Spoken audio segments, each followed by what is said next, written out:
ಅದಂತೂ ದೊಡ್ಡ ಸುಳ್ಳು. ಮಗು ರಾಮಯ್ಯಂದು ಹೊತ್ತು ಗೊತ್ತಾದ್ರೆ ಆ ಮಗುನು ಕೊಲ್ಲೋ ರಾಕ್ಷಸಿ ನೀನು ಅಂತ ಯಜಮಾನ್ರಿಗೆ ಗೊತ್ತಿತ್ತು. ಅದಕ್ಕಾಗಿ ನಾನು ಯಜಮಾನ್ರು ಸೇರಿ ಈ ಉಪಾಯ ಮಾಡಿದ್ದು. ಆಸ್ತಿ ಮಗು ಹೆಸರಿನಲ್ಲಿ ಇದೆ ಅಂತ ಯಜಮಾನ್ರು ಸುಳ್ಳು ಹೇಳಿದ್ರು. ಆಸ್ತಿ ಇವಳ ಹೆಸರಿನಲ್ಲಿ ಇಲ್ಲ, ಯಾರ ಹೆಸರಿಗೂ ಬರ್ದಿಲ್ಲ.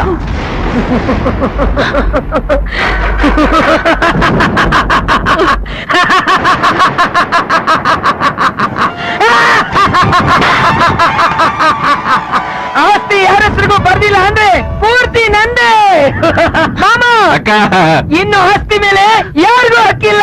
ಹೌದಾ? ಇಷ್ಟು ದಿವಸ ಆಸ್ತಿಗೋಸ್ಕರ ಒದ್ದಾಡ್ತಾ ಇದ್ದೆ, ಈಗ ಅದೃಷ್ಟ ನನ್ನೇ ಹುಡುಕೊಂಡು ಬಂದಿದೆ. ನಡೀರಿ. ಮಾಯಮ್ಮ ಯಾವಳು ಮಾಯಮ್ಮ?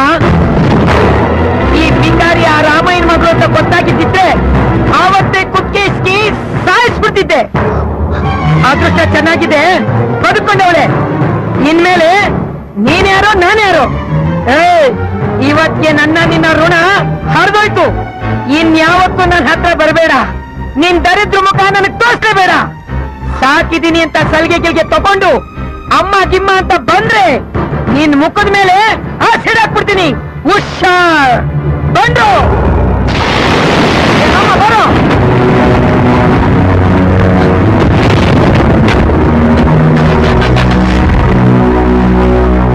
ನೋಡಿದ್ಯಾ ನಿನ್ ಜೀವನ? ದೋಸೆ ಮೊಚ್ಚಗದಂಗ ಆಗೋಯ್ತು. ಬಡೂರೆಲ್ಲ ಪಾಪ ಮಾಡಿಬಿಟ್ರೋರು ಅಂತಿದ್ಯಲ್ಲ, ಈಗ ನಿನ್ ಜೀವನ ಏನಂತ ಗೊತ್ತಾಯ್ತಾ? ನೀನೆಲ್ಲಿ ಹುಟ್ಟಿದೆ ಅಂತ ಗೊತ್ತಾಯ್ತಾ?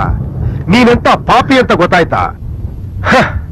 ಈ ಕಾಲೋನಿ ಬಿಟ್ಟು ಓಡೋಬೇಕು ಅಂತಿದ್ಯಲ್ಲ, ಈಗ ನಿನ್ ಯಾರು ತಡೆಯಲ್ಲ. ಹೋಗು, ಅದೆಲ್ಲೋಕ್ಕೆ ಹೋಗು. ಜೀವನ ಏನು ಅಂತ ನಿಂಗೆ ಚೆನ್ನಾಗಿ ಅರ್ಥ ಆಗುತ್ತೆ. ಹೋಗು. ಎಲ್ಲ ಹೋಗಿ, ನಿಮ್ ಮನೆಗಳಿಗೆ ಹೋಗಿ.